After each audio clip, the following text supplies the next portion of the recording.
Hello TikTokers, I'm the Christian Relationship Counsellor, and this one isn't so much for Christians. It's just a video that I feel whoever wants to listen will listen.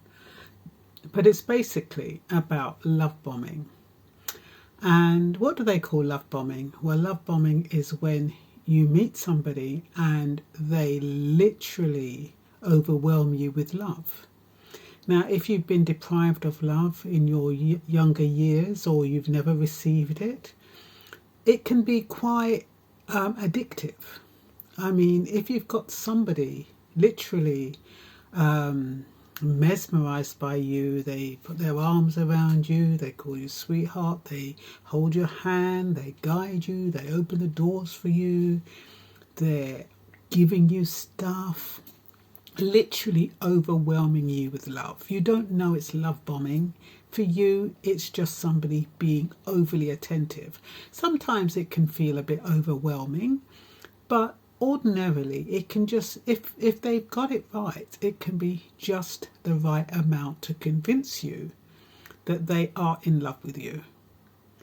Now, the problem with that is that it is very convincing. And how do you reject something that feels so good? And I put here, why is love bombing bad when it feels so good? Because when you think about it, and I don't even think it's got anything to do with how self-assured you are. I think by nature, we all want to be loved. And people demonstrate love in different ways. You have some people, they can love you and, actions speak louder than words.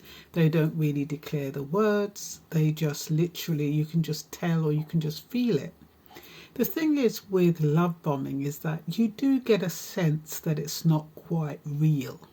I think it's because normally it's over the top. But I've put down a few notes. We are told that narcissists cannot love or fall in love, that their actions have an ulterior motive. So sometimes it must be really difficult, or it is difficult, to be unable to detect the difference when it feels so real. If somebody is holding you and with all that they have and telling you that they love you, how do you not know that that is real? How do you distinguish that from somebody who's really telling the truth to somebody who's genuine? I think it's really difficult. And like I said, the only way you may be able to detect is if it's over the top. They're overly attentive. They don't want you to go anywhere. They want you under their wing every 5 minutes. And then it kind of feels a bit possessive-y, you know what I mean? Or obsessive. So at that point you can kind of say, something not quite right here. Why is he over the top? Why does he want to spend every single minute with me? Why doesn't he want to do anything with his friends or, socialise? So at that point, you can kind of discern whether or not you are with a narcissist.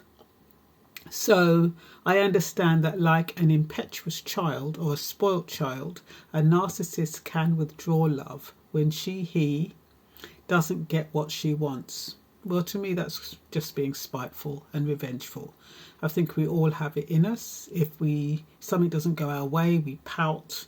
We throw our toys out of the pram. Some people don't. I mean, once you're a mature adult, you shouldn't really. But I guess it is in some people, if that's the way they demonstrate that they're upset.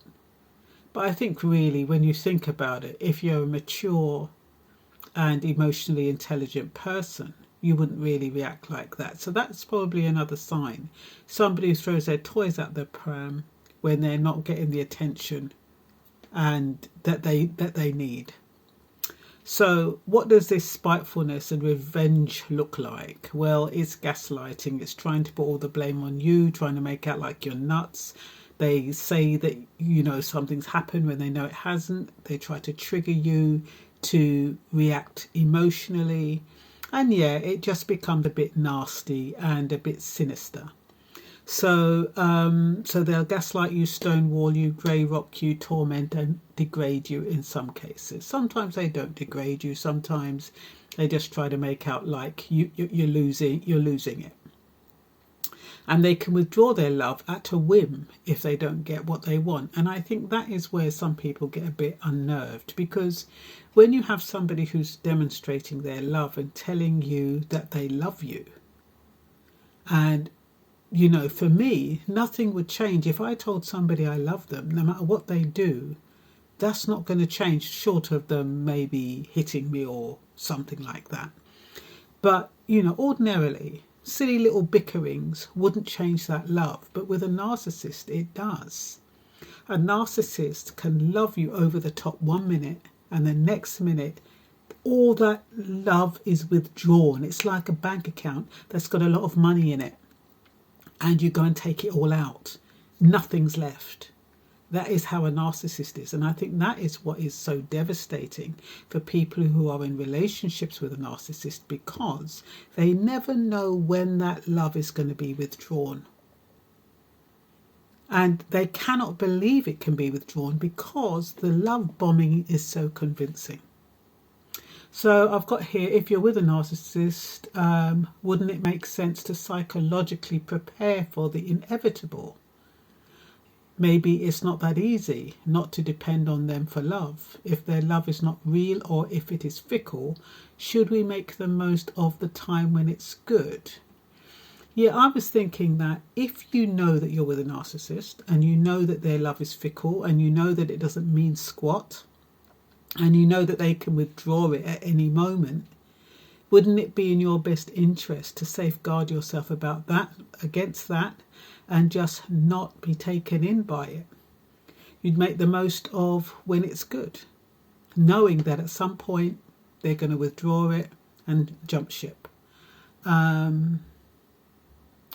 So when would their love be withdrawn? Possibly when their needs are not met.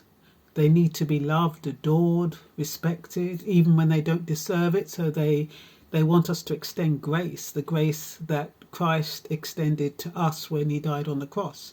That's what they expect. They feel entitled to our grace, undeserved grace. So I have a hard time rejecting something that feels so good and real, even though my instincts tells me it's not. I've been there, done that, got the t-shirt. I felt absolutely wonderful in some relationships. 100%, couldn't fault it. And it was difficult, but there was something in me that picked it up. There's something that's not quite right. And that is one thing I'm glad with my instincts. My instincts are always on point. I can tell when a love isn't real, when it's a performance. So is it possible to emotionally detach, so when he or she decides to get their supply elsewhere because you are not enough, it doesn't hurt so bad? I guess with a narcissist, it is the waiting game.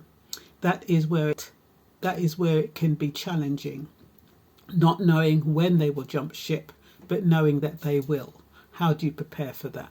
And I think that is the difficulty, and that is why some people are held hostage, because they don't want that narcissist to go.